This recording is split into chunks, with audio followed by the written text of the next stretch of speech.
الله أكبر. أشهد أن لا إله إلا الله.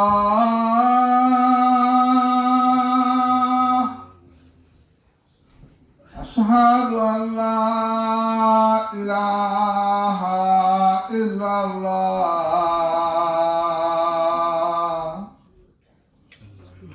أشهد أن محمد رسول الله.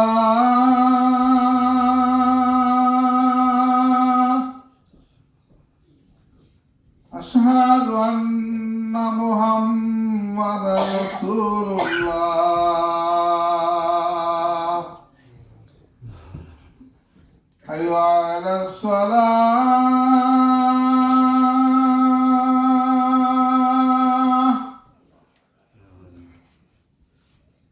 حي على الصلاة.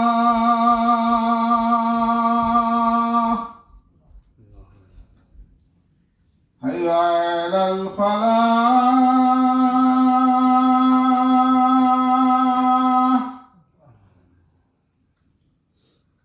حي على الفلاح.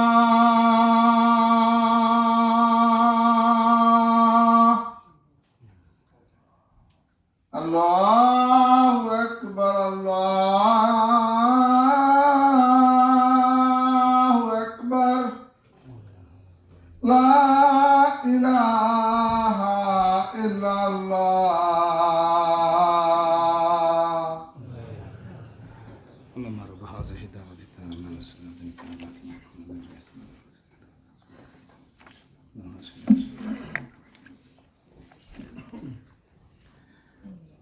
إن الحمد لله نحمده ونستعينه ونستغفره ونعوذ بالله من شرور أنفسنا ومن سيئات أعمالنا. من يهده الله فلا مضل له ومن يضلل فلا هادي له. وأشهد أن لا إله إلا الله وحده لا شريك له. وأشهد أن محمدا عبده ورسوله صلى الله عليه وعلى آله وصحبه وبارك وسلم.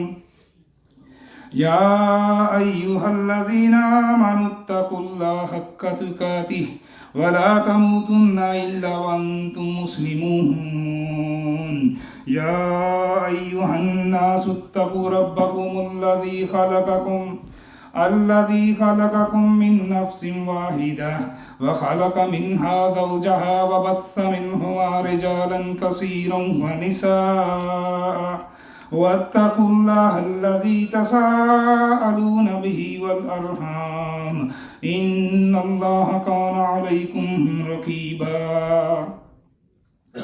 يا أيها الذين آمنوا اتقوا الله وقولوا قولا سديدا يصلح لكم أعمالكم ويغفر لكم ذنوبكم ومن يطع الله ورسوله فقد فاز فوزا عظيما.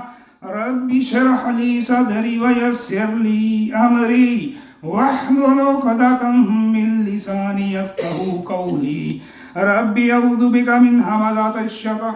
ربي أعوذ بك من همزات الشياطين وأعوذ بك ربي أن يحضرون. أما بعد فإن خير الحديث كتاب الله وخير الهدي هدي محمد صلى الله عليه وسلم وشر الأمور محدثاتها وكل محدثة بدعة وكل بدعة ضلالة وكل ضلالة في النار. قال الله تعالى في القرآن الكريم والفرقان الحكيم: أعوذ بالله السميع العليم من الشيطان الرجيم. إن عدة الشهور عند الله 12 شهرا في كتاب الله يوم خلق السماوات والأرض منها 4 حرم ذلك الدين القيم فلا تظلموا فيهن أنفسكم وقاتلوا المشركين كافة كما كما يقاتلونكم كافة واعلموا أن الله مع المتقين۔